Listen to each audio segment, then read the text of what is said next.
50 that I knew of. Were there very many black electricians when you started out? No, there was about 50 that I knew of. And when I say I knew of, it was that all of these electricians on the south side and some on the west side were trying to get together to get into the local. And to do so, they had to get together. So we all got together and met at different places. First we met at the Musicians Hall on State Street. Then we went to Samuel's shop at 46th and State Street. Then we went to the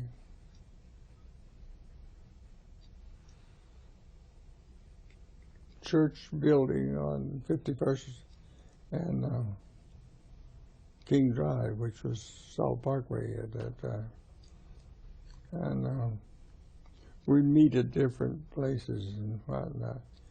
And of course, the electricians were about 50, something like that. And all of them didn't have steady jobs. They just had whenever they could come across a job like that, or like would give them some revenue, then they needed that for house rent and whatnot, even though house rent wasn't near what it is today.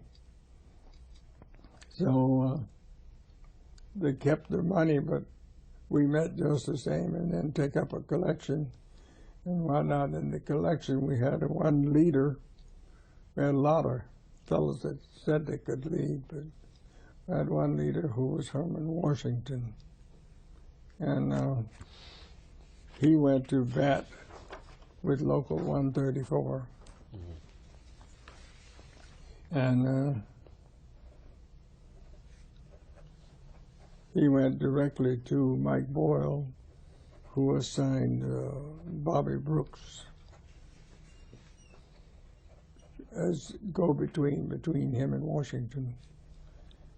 Okay, so at that time the war was starting and whatnot, and the government was demanding 3-point-something% of blacks on these jobs. And so Mike Boyle and whatnot would figure out where to send them. And of course, Washington had built up a crew, and I was the foreman. And there were 4 or 5 of us, and we went to the Buick plant, the Ford plant, Chrysler plant.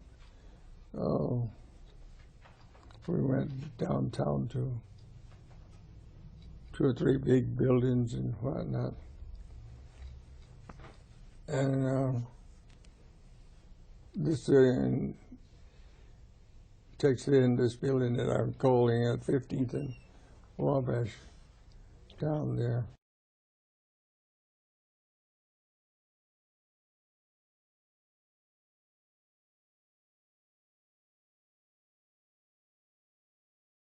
let me ask you about supervising white people and others. You know, was that difficult when you were made a foreman of a job? No, because I always use the term we. We're going to do this, not I want this done or I want that. It's always we're going to do it. And so that's what we did. We did the job, and most of the fellows. Now there would be fellows like we were doing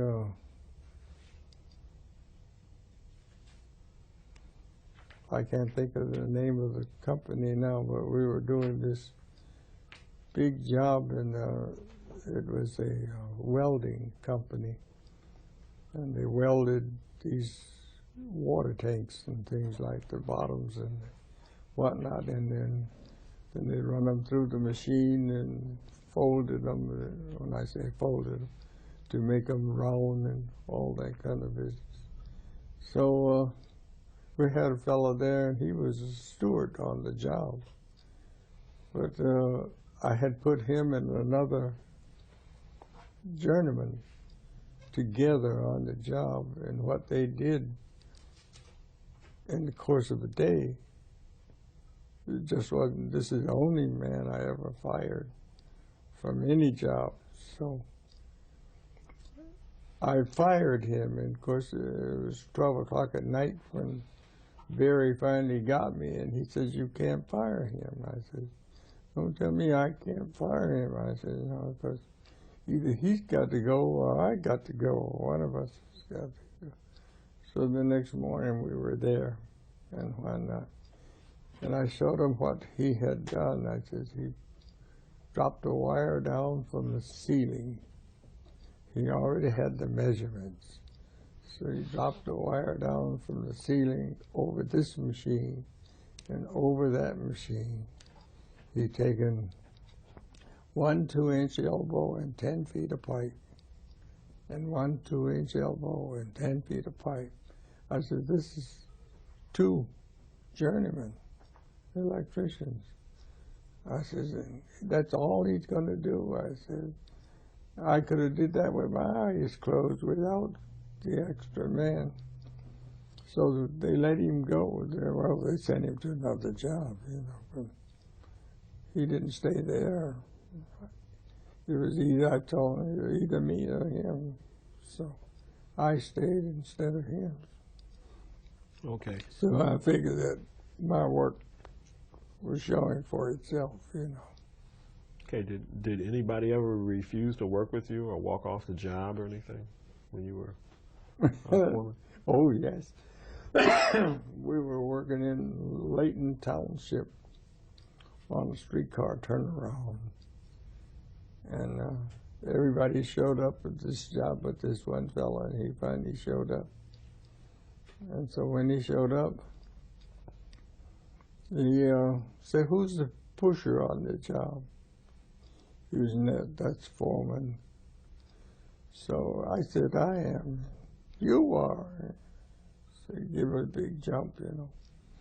So he says, "I'm going to my car and get my tools. I'll be right back." So he went on off, and so I told Fred, I says, he's not coming back. He says, "Nichols." I says, "No." So anyway, we went on like that. So about 9 o'clock, I called the office, and I says, there was another man.